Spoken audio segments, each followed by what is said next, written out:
it's Chris with Nobody Gets Left Behind or Forgotten. I wanted to jump on this video because everyone has requested more videos so far on our poll, except for a couple of votes.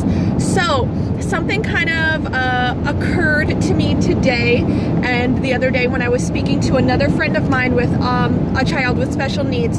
And this is probably going to be offensive to those parents out there who have neurotypical children and who continuously find a way to tell parents of special needs kids that they get it. Now, this is not for you well-meaning friends and family members who try to understand what we all go through. And I was sitting with a friend of mine the other day whose son has multiple disabilities and he is in a wheelchair. And she said one of the things that aggravates her is when people are like, oh yeah, I can, understand that because my kid does blah, blah, blah. And we kind of talked about it for a little bit because we know that these people are well-meaning. We know that they're trying to connect. But when you say, for example, with my boys have nightmares. But my boys don't have nightmares of the things that your kids have nightmares about. So when I look tired and a friend says, oh, are you okay? And I said, yeah, man, I was up all night with one of the boys having, he was having some pretty bad nightmares. And one of my friends says to me, yeah, my son has nightmares sometimes too. So I get it. I get that this is a connection piece, and I get that a lot of children have nightmares, or a lot of children wet the bed, or a lot of children, whatever it is. But when you're talking to a parent of a special needs child, your phrasing really does matter, because when you say to me, oh, that's normal, my son, daughter, auntie, cousin, whoever, also fill in the blank, whatever you're trying to relate to me on, you are not hearing me. And I'm sure any other parent with special needs kids of any type also can help you understand this a little bit better. Like, if you have a child who is a picky eater, for example, that's very frustrating for you as a neurotypical child who just won't eat whatever it is.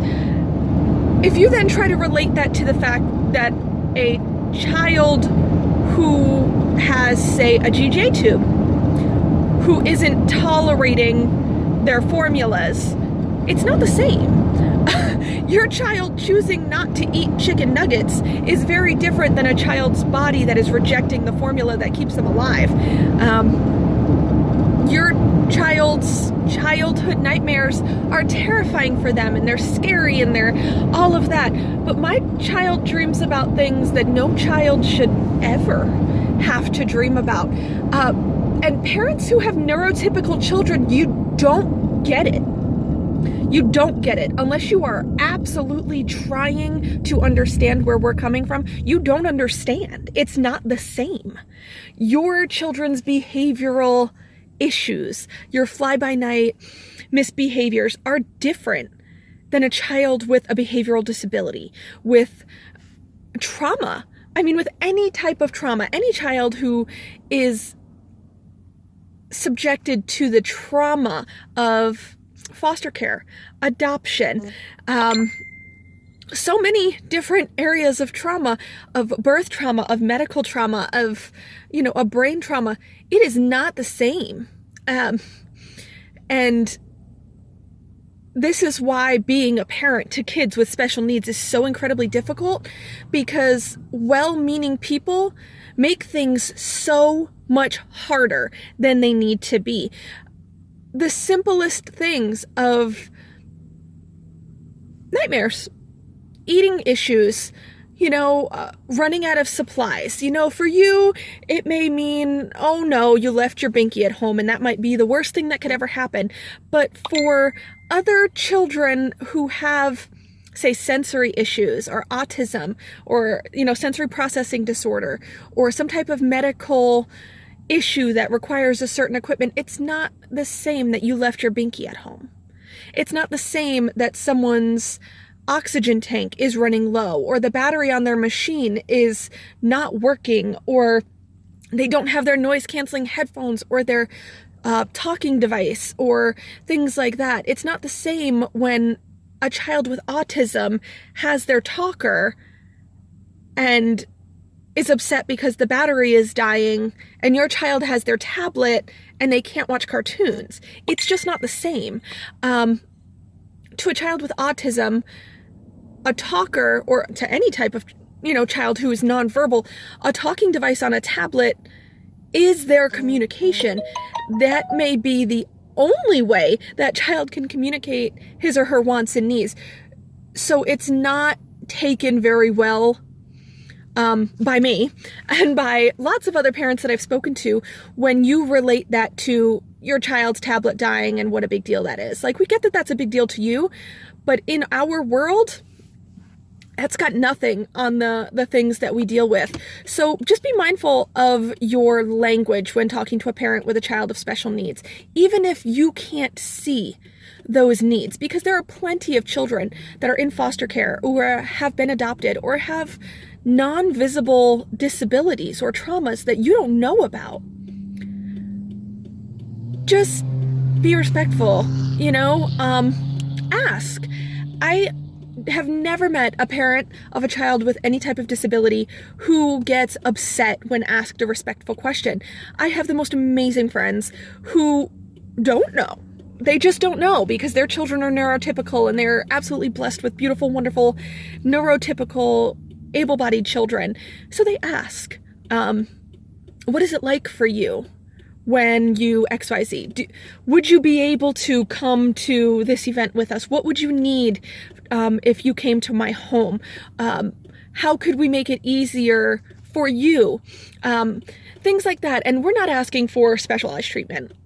We're not asking for anything that you wouldn't normally do, just to be aware.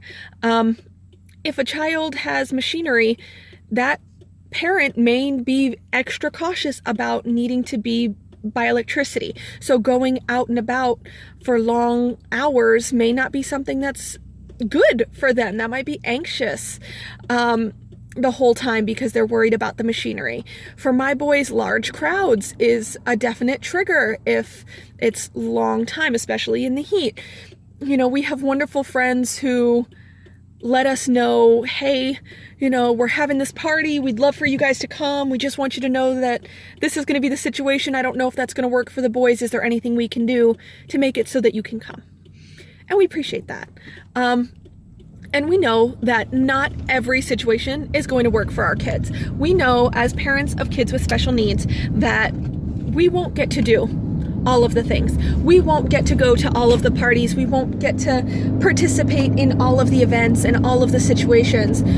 But we love it when you ask, because that just shows us that we're still important to you, even if our being there makes things a lot harder. Because one of the things that this friend and I were discussing is, like, our shower for the adoption. We had this big, wonderful adoption shower right before the boys came to live with us in July 2015. And I mean, we probably had more people at that shower than were at our wedding. And everyone was so excited to bring these kids into our family and our lives. And everybody was auntie this and uncle that. And everybody was, woohoo, yay, adoption, it's so great. And like 3 of those people are still involved in my kid's life. And that infuriates me because like everybody's around when the excitement, and we appreciate every one of the people who came and every gift that we were given for them, and it was wonderful. But we need you now more than ever. We need your understanding. We need your love. We just need a message every so often that just says, hey, how are you? When was the last time you had an adult conversation about something other than your children? Are you liking the new song on the radio? Or have you read any new books? I don't even know the last time I had an hour of my day where I didn't have to devote every minute of it to something about my kids. And that sucks because I was a really cool person. Some of you can vouch for that. But just be conscious. Be conscious of your friends and your family. Make sure that you ask if you don't know. We don't expect you to know. You don't know what it's like because you don't have a child with the needs that our children have. But just love us enough to ask. Even if you don't think that you are capable of doing it, if you're going to be around us or our children, just ask us what we need. We consider you all a part of our ohana. We don't want anyone left behind or forgotten, and that's incredibly important to the boys. So please reach out, ask questions, let us let you be a part of our lives. If you have any questions or you want to add anything, or you're a special needs parent, you think I'm totally off base right now and you're like, no, my God, everybody's great, then bless you. You have a much easier life than I do. But please reach out, let us know. You can comment down below or you can message us. You can send us a comment on the blog. But either way, look us up. It's nobodygetsleftbehindorforgotten.com, or you can find us by the same name on Facebook, YouTube, pretty much any avenue. We're all on there. So we love you all. Thank you for watching this, and please let us know what else you'd like to see.